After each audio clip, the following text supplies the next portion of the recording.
নমস্কার বন্ধুরা, কেমন আছো তোমরা? আশা করি সবাই খুব ভালো আছো আর আমিও খুব ভালো আছি। আমার এই পরিবারে তোমাদের সবাইকে স্বাগত আর সব সময় স্বাগত। তো আজকে আমি আবার একটা রেসিপি নিয়ে এসেছি, তো চলো দেখে নাও।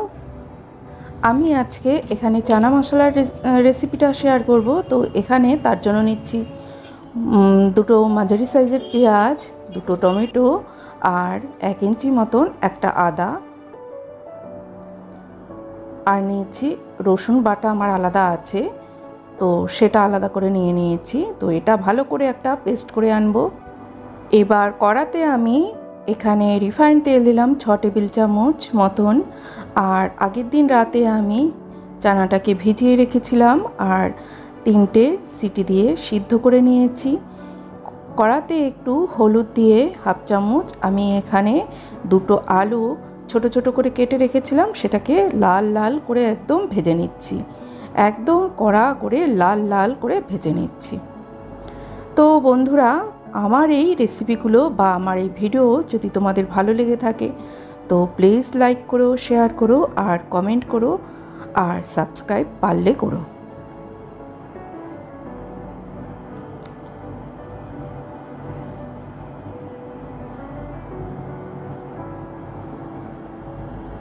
তো চলো, এবার আলুটা ভাজা হয়ে গেছে, আলুটাকে এবার কড়া থেকে তুলে নেওয়া যাক। তো দেখো কি আলুটাকে কিন্তু আমি একদম লাল লাল করে ভেজে নিয়েছি, আলুটাকে তুলে নিলাম। এবার যে ওই পেস্ট করে রেখেছিলাম সেই পেস্টটাকে দিয়ে দিলাম। আর দেখতেই পাচ্ছ আমি কিন্তু কোনো ফোড়নে কিছু দিইনি।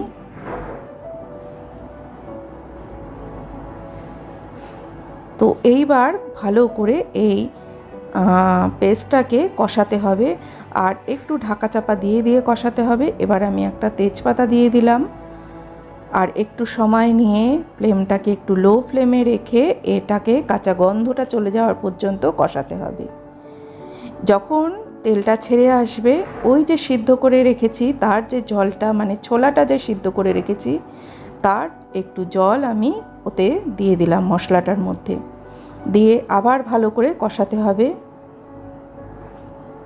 যতক্ষণ না ভালো কষানো না হবে ততক্ষণ কিন্তু এর টেস্টটা ঠিকঠাক আসবে না। এবার আমি হলুদ গুঁড়ো দিলাম 1 চামচ আর লঙ্কা গুঁড়ো 1 চামচ, জিরে গুঁড়ো 1 চামচ আর কাশ্মীরি লঙ্কা গুঁড়ো দিলাম 1 চামচ, দিয়ে আবার ভালো করে কষিয়ে নেব। আর এই দিকে ওই যে ছোলাটা সিদ্ধ করে রেখেছিলাম সেই জলটাই আমি বারে বারে করে ইউজ করছি কষানোর সময়।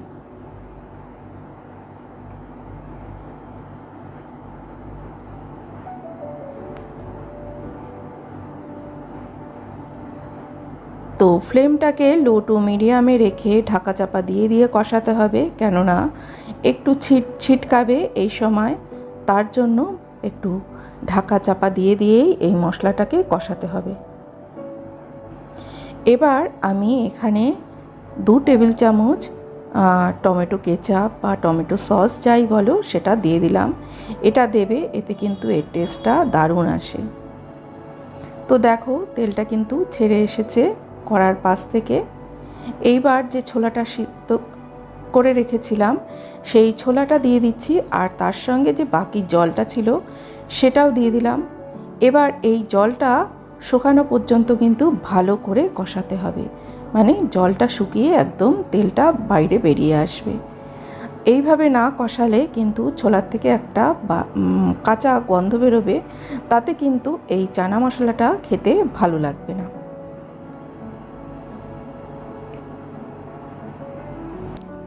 এবার যে ভেজে রাখা আলুটা সেটাও আমি দিয়ে দিলাম। দেখো একদম কিন্তু সুন্দর করে কষানো হয়ে গেছে, তেলটা বেরিয়ে এসছে।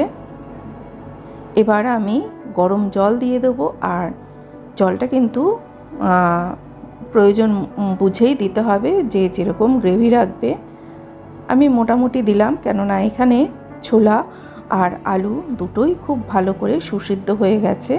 আমি ছোলাটাকে একটু টেস্ট করে নিচ্ছি যে ছোলাটা কেমন সিদ্ধ হয়েছে। ছোলাটা সিদ্ধ করার সময় কিন্তু আমি একটু নুন দিয়েছিলাম পরে আবার এখন নুন দিয়ে নিলাম যতটা লাগবে সেই অনুযায়ী, আর সামান্য একটু চিনি দিলাম। দিয়ে সমস্ত কিছু মিশিয়ে নিয়ে এবার আবার ঢাকা চাপা দিয়ে এটাকে হতে দিতে হবে।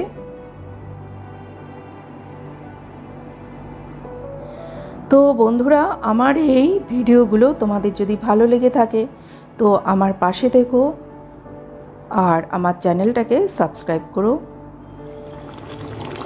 এইবার আমি ঢাকাটা খুলে দিয়েছি। আমার চানা মশলা কিন্তু একদম রেডি হয়ে গেছে। নামানোর আগে এখানে আমি খুব সামান্য গরম মশলা দিয়েছিলাম, সেটা কোনো কারণে স্কিপ হয়ে গেছে। তো এইভাবে তোমরা চানা মশলাটা করে দেখতে পারো, এটা কিন্তু খেতে খুব ভালো হয়েছিল। আমি একটুও বাড়িয়ে বলছি না, তোমরা যখন করবে এই প্রসেসে তখনই তোমরা বুঝতে পারবে যে আমি একদমই বাড়িয়ে বলছি না।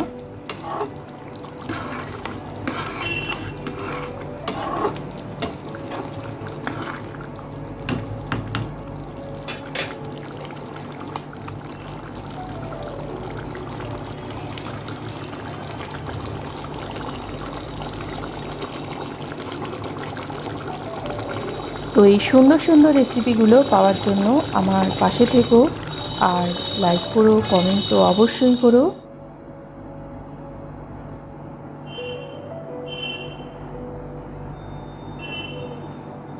তো চলো এইবার আমি সার্ভ করে নিই এই চানা মশলাটা। আমি এখানে লুচি করেছিলাম। লুচিটা কিন্তু আমি ময়দা, হ্যাঁ ময়দা দিয়েই করেছিলাম।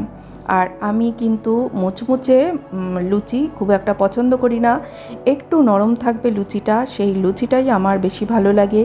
তাই আমি লুচি করার সময় একটু গরম জল ব্যবহার করি, তাতে লুচিটা খুব সুন্দর একদম সফট আর নরম হয়।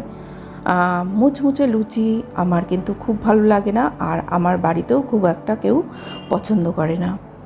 তো আমি এখানে লুচির সঙ্গে এই চানা মশলাটা সার্ভ করেছিলাম, খেতে খুব ভালো হয়েছিল। আজকের মতন এই পর্যন্তই বন্ধুরা, ভালো থেকো, সুস্থ থেকো, পজিটিভ থেকো। তো টাটা, আবার পরের দিন আর একটা নতুন ভিডিও নিয়ে তোমাদের সামনে হাজির।